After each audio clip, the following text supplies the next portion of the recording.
But when a ping action is dispatched, so here we dispatch it, it should have a pong action. So we're looking at, this basically shows us the two events that we're expecting to receive. We look at the events that were in the output, and we can verify that both of them are there.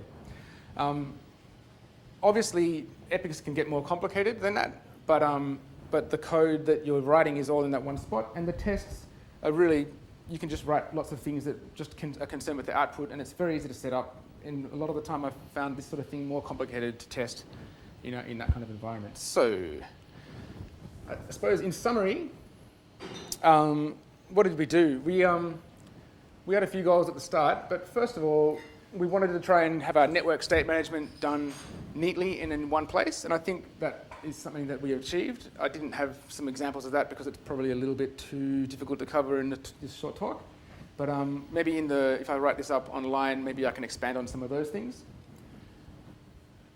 We also wanted a simple way to couple, we ended up with a simple way to couple our view controllers to the state. As you saw, we just dispatch actions, or we can wire up to listen to bits of state that come at us and do something in the UI. We wanted to make our API calls hidden from all the business logic about what the rules are in our model, and that's pretty clear as well.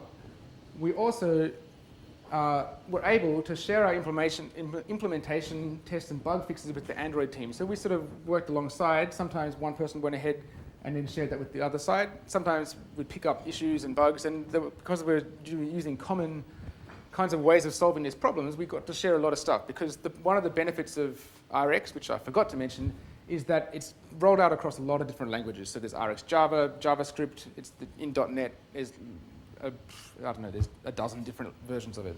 So it's an interesting way of learning some tools that can be reused. So that pretty much is the summary. I've got a few things in here which I found really great introductions or in-depth things about this, because there's a lot of writing about it. Some of it can get quite heavy. These ones in particular I found quite useful. Happy to share it all with you later. And if you've got any questions, come and talk to me after. Thank you.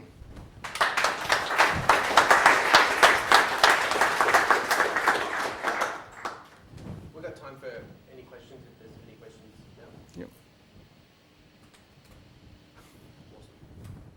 Sorry, yeah? Any problem like transposing all that data with animations, like with table views, anything like that? You came across that was difficult? So I guess it depends, like if it's data that needs to change through the animation, maybe that would be, you mean, yeah, I guess things like that might be in the view themselves, and maybe you wouldn't put that in the Redux store, I guess, because it's, is that what you mean? Or? For example, when using RX, I'm using Yeah. RX with table views, it's a bit iffy getting the animation, like swipe delete, things like that. Yep. Do you come across any problems using Redux? Not Redux or RX? Sorry. Yeah. Okay.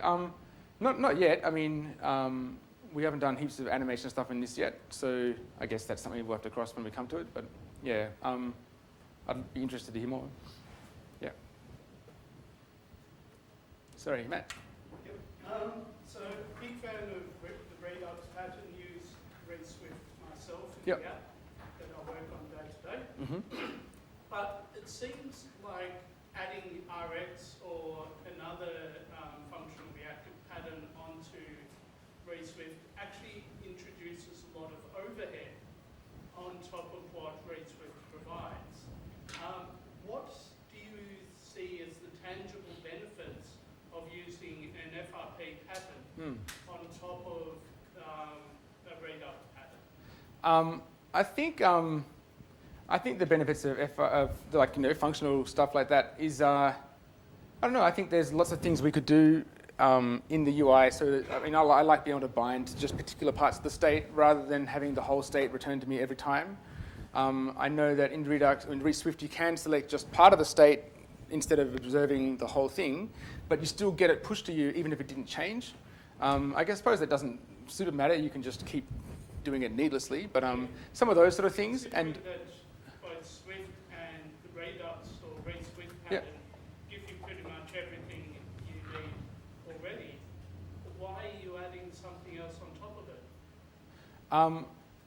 Well, I don't know if it does give you everything you need already. I think this way, at least, you can you can like bind bits of UI to only that bit of state rather than having, say, the whole state, and having one function that you'd have to go through the state and update lots of different things. Is the UI bindings that come with something like RX Swift or Reactive Cocoa? Kind of, yeah. I mean, that was one example, yeah.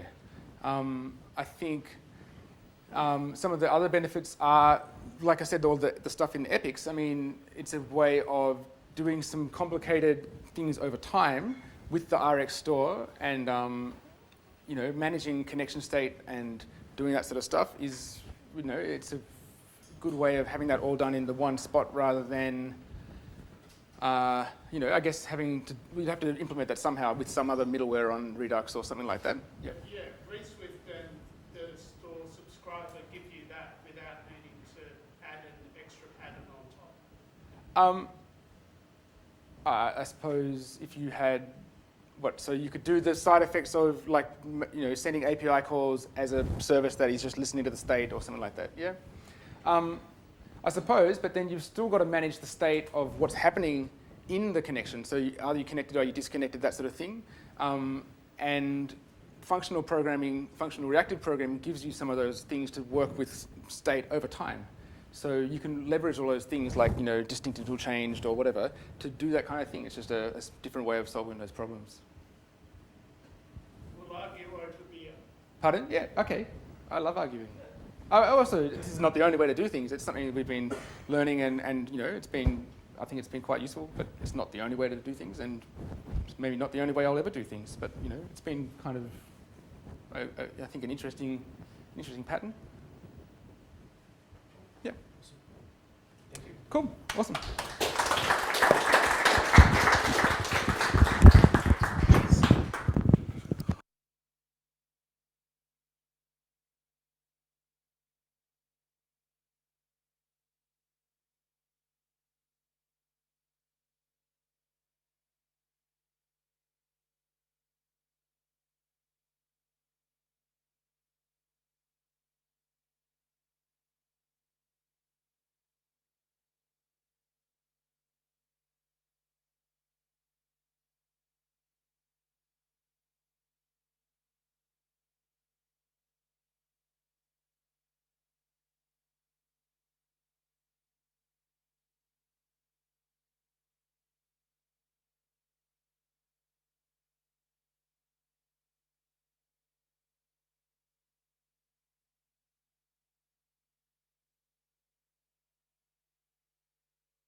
That's okay. Do it that way. Okay.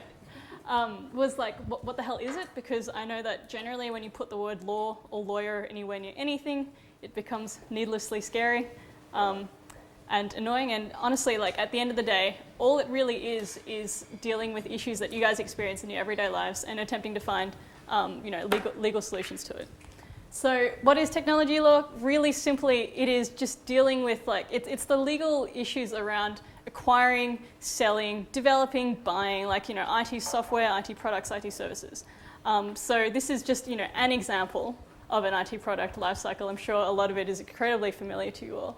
And the idea about technology law being it's just the umbrella term for all the sort of legal issues that arise at each of those stages. And I'm just sort of going to go through them one by one, essentially. So the first one being, stage one, this is the time when you've got an idea for an app and you're wanting to talk to investors or talk to companies that you think might be interested, or you might be doing the opposite. Maybe companies approached you guys and being like, I want you to develop a particular app, a particular software.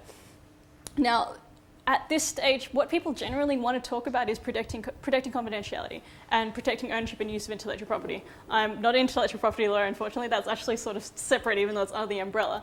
But it's one of the things that I can tell you is that at that stage, it's sort of important. I mean, do you guys know about the different types of intellectual property at all? Or how? Okay, so one of the things that you can sort of decide, it's... Professionals here. Okay, of course. I guess probably the most useful thing for you guys to know is trying to figure out exactly how much of the ownership of what you're about to develop that you want to keep. And you know that some of that might be that you're carrying into that app code that you've used elsewhere, a platform that you've used elsewhere, or intellectual property you've used elsewhere that you want to keep.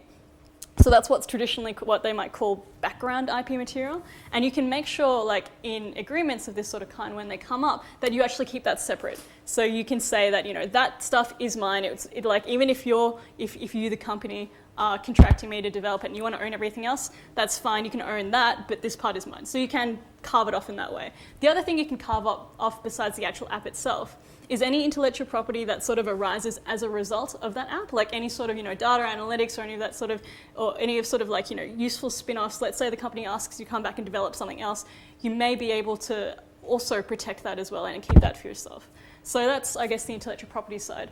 For confidentiality, has anyone, okay, maybe not confidentiality agreement, but something similar. Anyone seen a non-disclosure agreement? Yeah?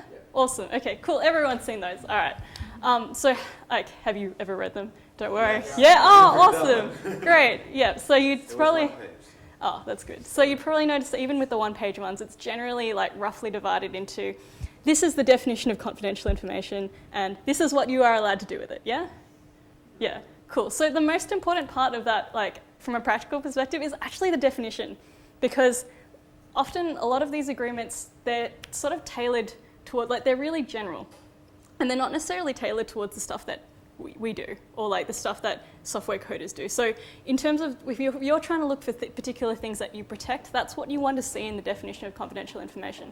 Generally, I see really broad terms in agreements that haven't been tailored towards software, confidential information is the know-how of the business, or know-how of the expert, or trade secrets, blah, blah, blah. And that's all very well and good. But I guess if you're looking for something a bit more protective, you might want to actually spell out, any information relating to the app, or any information relating to the expertise in which I use, the stuff that you sort of want to protect.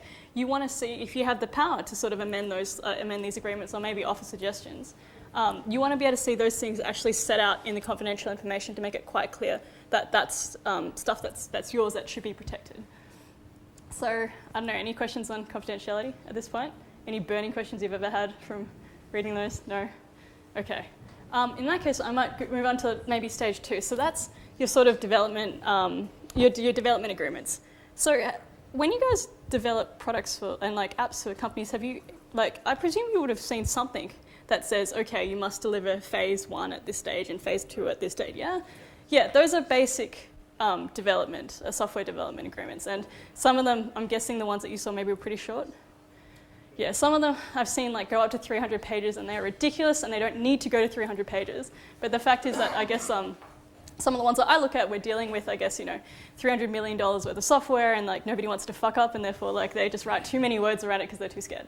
Regardless, the point about this part is that I guess, the thing with development is that we all know, development is often rife with issues, right? Like we think that something's going to take 2 weeks and then it takes 3. Or there's an unexpected bug that nobody caught, and then it just sets back development for a while. Or maybe suddenly and I think this is actually really common, people start changing their minds on specifications, right? Yeah, I'm seeing grins everywhere. So people are like, oh, I know I said I wanted the app to do X, but actually I want it to do Y, and can you also add Z? Yeah? Yeah, okay, cool. So that's when I guess it's important, if we can, to maybe think about at the start before you actually go into this, getting just a piece of paper that sort of writes down, okay, this is what I've agreed to build. If you guys want to change any of that, then we are rewriting the damn deadline. We are rewriting the timelines. We are rewriting the payments to make sure that, and that's sort of what I guess you see typical development agreements do. And funnily enough, if you guys are looking for examples that you can base your own ones on, they actually look a lot like construction contracts. Because construction, physical construction is sort of beset by exactly the same issues as IT construction is, which is that you're working you've got some rough you've got an architectural plan, but you can sometimes be beset by shit, like bad weather, or a contractor fucks up or something like that, and often that means that deadlines get extended, or just to have something built in there that allows you to change and be flexible about what happens, and allows you to have something to point to when people change their minds. So that's sort of what you want for a development agreement. You want really clear specs, and you want clear acceptance testing as well. You want to be able to, it's really good to have something written down to point to, and again, it doesn't have to be complex. It's just to say, okay, this is the point where we agree that it is finished, it is done. You cannot ask me to reskin it. You cannot ask me to change, the GUI, all of that sort of stuff. It's sort of to have sort of a clear end date for that. So stage 3 would be the implementation. Do you guys sort of deal with implementation much? This would be traditionally in a big software thing where you help them onboard the software onto their computer systems, or you help them make sure their systems interoperate with others. Not really? Not always, but yeah. In my previous company there was this app which talked to the other technologies, Yeah. for example automobile. Yeah. So we had to go there once and set up the first demo. So. Yeah. Okay. Awesome. Yeah. I think that's a good example. So sometimes stage 3 can sort of be tacked on to stage 2 in some ways. They're often covered by the same agreement or the same document if you want to write it down. And it would essentially be, again, just similar principles. You want to be able to know in advance what sort of technology they want you to, what sort of other apps, other software they want your app to interoperate with, so that you have time to look up if there are any, public third-party APIs, or you have time to, code your own. And if you have to code your own API, that should be bloody included, and you should get paid for it, right?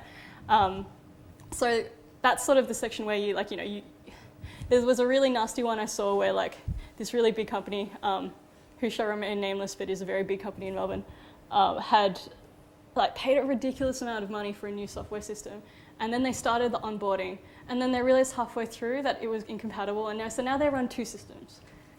Yeah. Consensus. Huh? Oh, possibly. I was thinking of another one, so that just doesn't even surprise me that there are more examples. So I guess in this... Yeah. Oh, no, yeah. Oh, God, don't even just get us started about census, right? So yeah, good implementation. You guys obviously, if you have to do it, it's worth having something written down about it and what you're expected to do.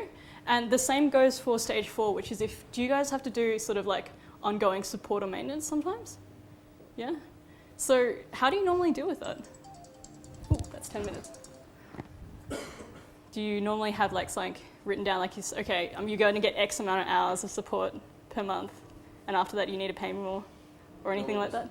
I normally just stop reply to the emails after longer and longer periods. Yeah. And then send an invoice. Yeah. I don't blame you. It's totally one of those seriously piss off, I don't want to do this anymore, guys.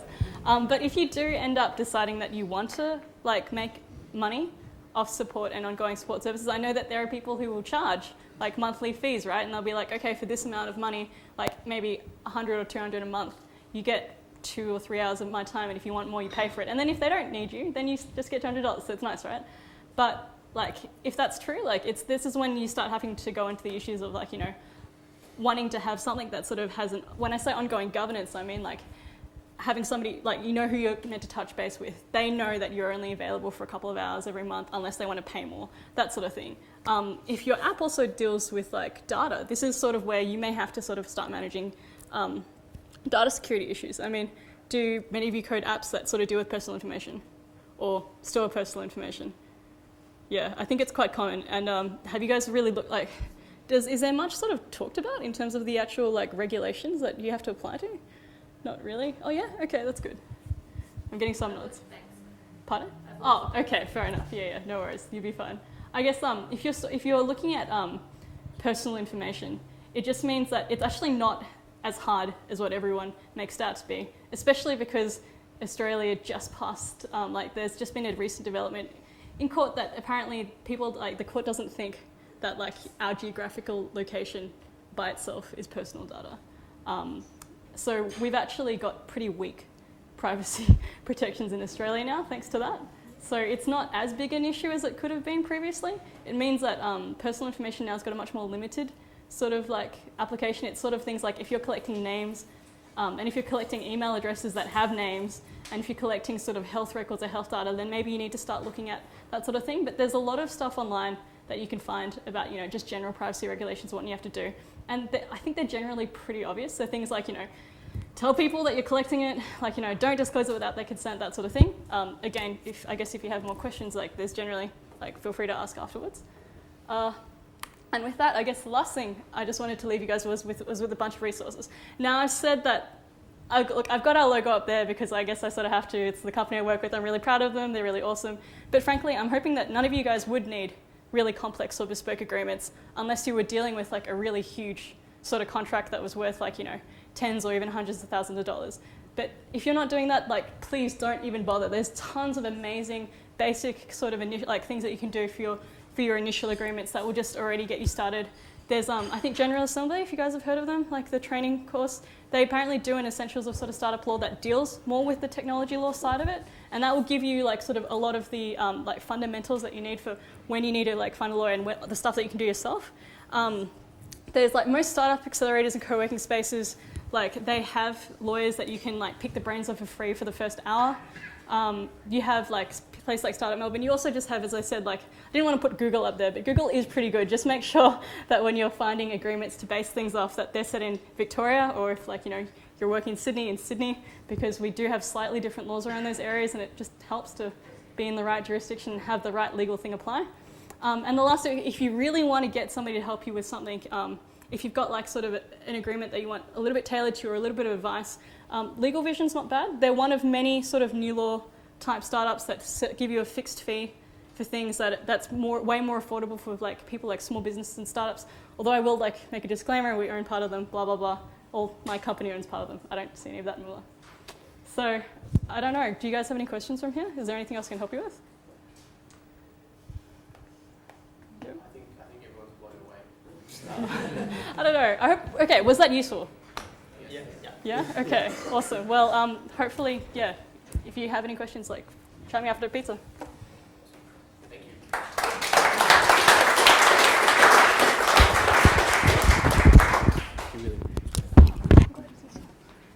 Junju, did you want to jump up now?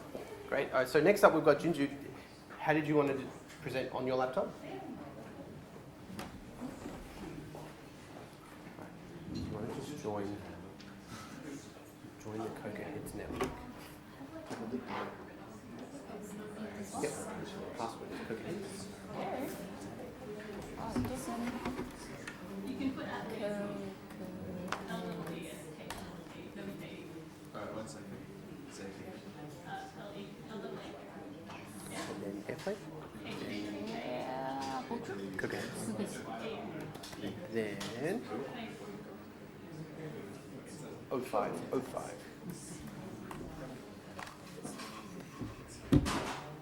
Okay. Ah. How can I make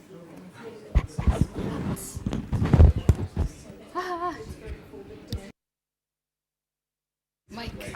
MIC. And then in your pocket. Yep. I don't have a pocket, so I will just hold it. You can hold it, yeah? Yeah. So Do you want to use that? it's okay. I can just, Yeah, cool. yeah. Awesome. All right. Welcome, Jinju. Yeah. Yeah. Good evening, everybody. Yeah, so I'm Jinju. Tonight I'm going to present a short talk about using LOTTIE. First thing to know, what is LOTTIE?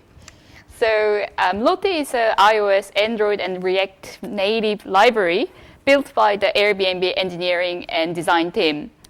So what it does is it converts After Effects animation to a format, so like for use in your app. So if you make something complex on After Effects, and then you can just use the same animation to your app by copy and pasting.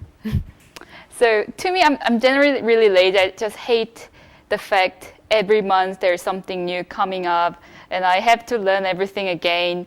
But in this case, it was about After Effects, and After Effects is really known for really powerful tool.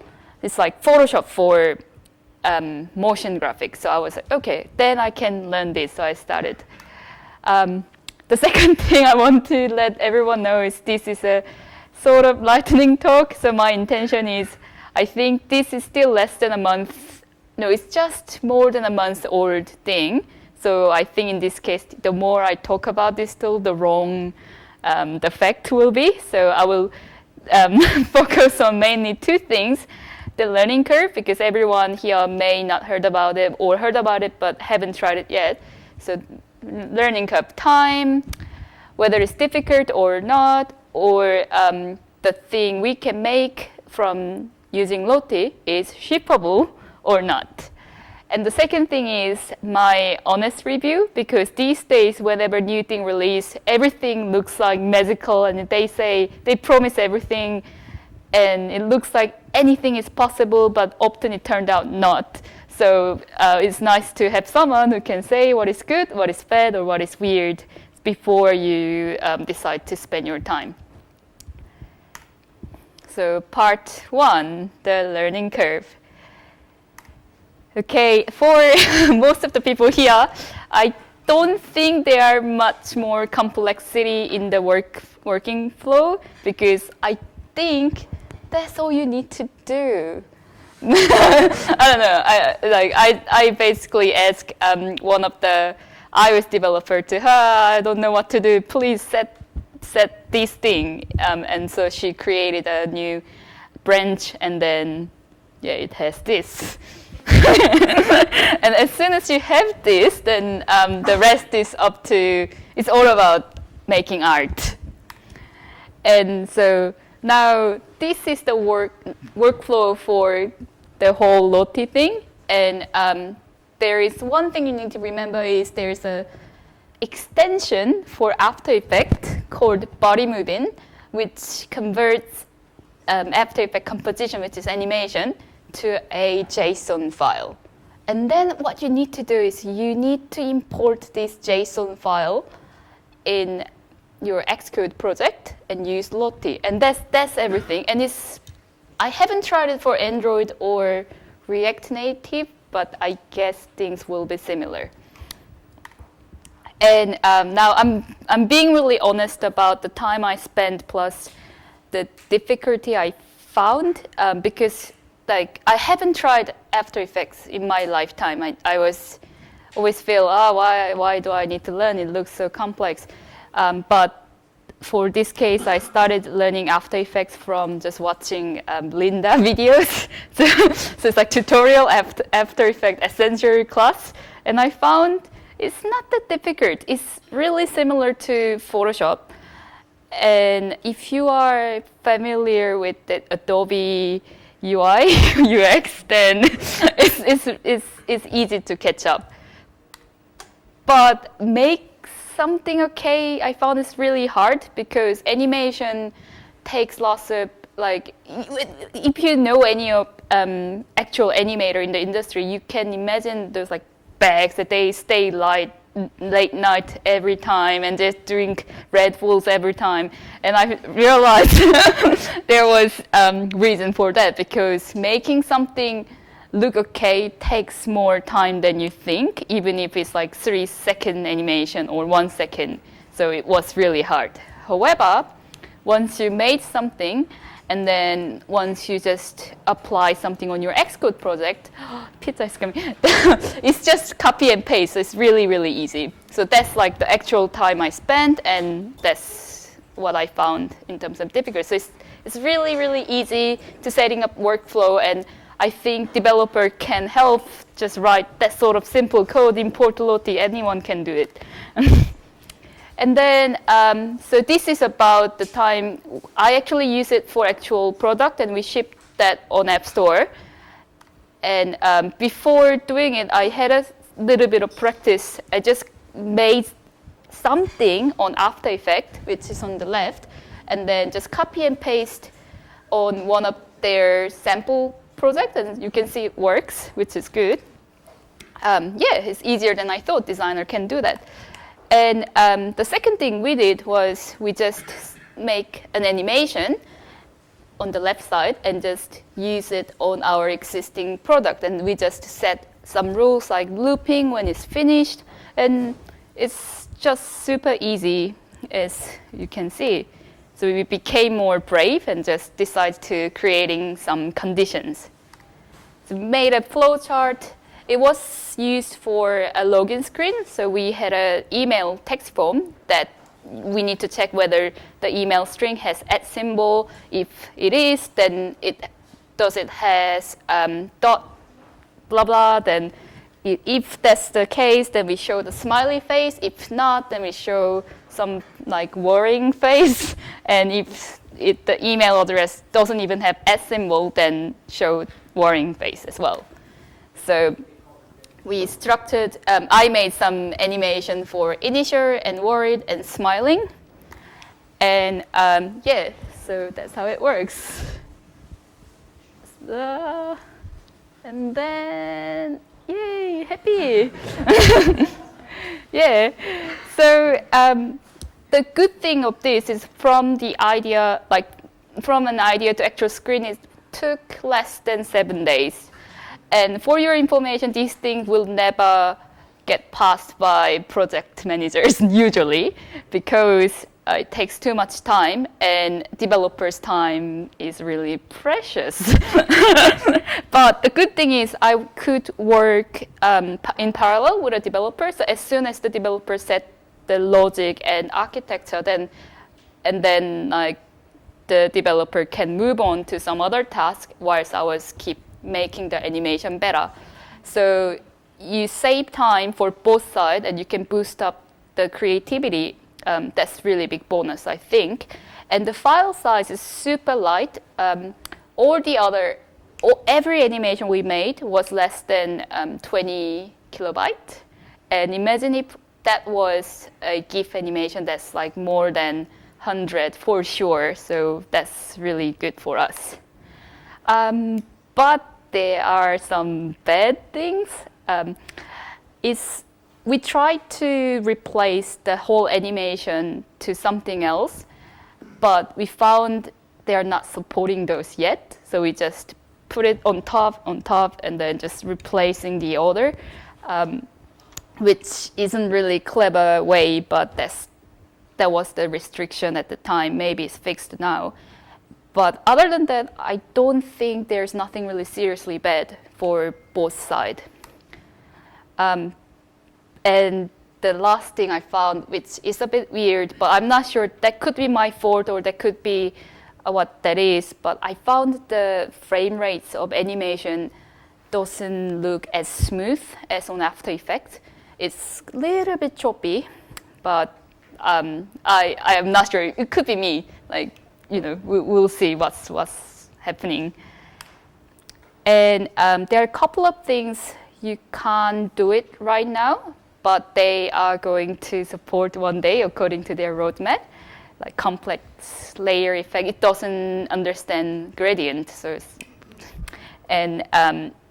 also for developers a bit frustrating that you can't use those nice animation for UI buttons, which is a bit sucky.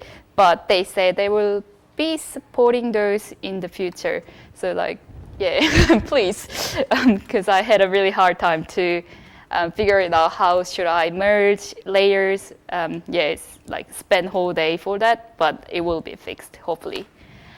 So the conclusion is I really recommend using LOTTIE. It's really fun for both developer and designer. And it's also really great value to maximizing the product quality by just putting more emotions in your app.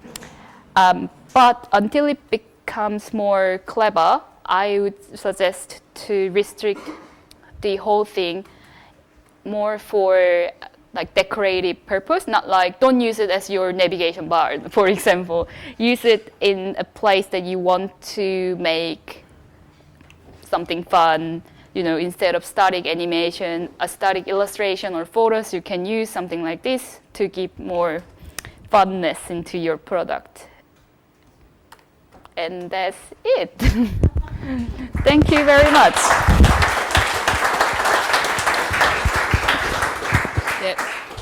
Any questions? Yep. I haven't had too much experience with After Effects. Yeah. Just with the faces that you made, how much time do you spend on the After Effect and how much time do you spend on I think it's actually, I was really honest about this. So it's After Effects. As soon as you start some sort of tutorial, it's actually not that hard to just make an animation, because what I did wasn't really fancy. It's just rotating like a line to the different angle, draw a circle and make it grow. Those aren't actually that hard. So I would recommend to maybe start something on the internet. There are lots of free tutorial. And Adobe product is shit, but it's good because it has lots of it has lots of like years and years of Q&A from people who stuck the same problem. So if you stuck like how to animate a circle to be bigger, then Google tells you everything, YouTube tells you everything. So that's that's good thing. Yep. Any other questions? Yep.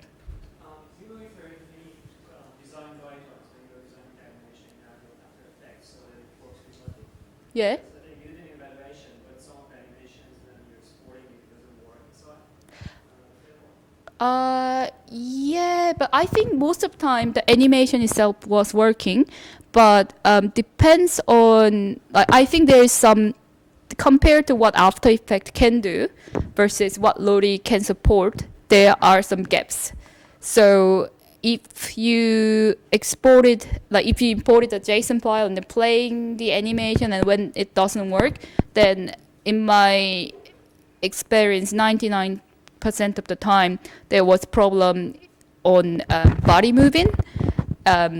So you have to just like tweak the layer in maybe a better way for the extension to understand and speed the better JSON. But LOTTIE itself, in terms of playing the animation, it's quite stable. That's what I found.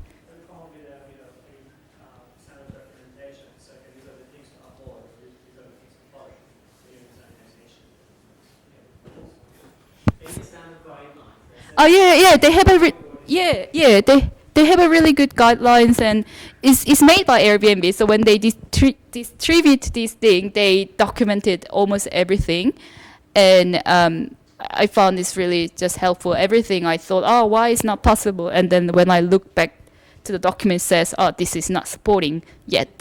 So yeah, we're good. Yeah. Yeah.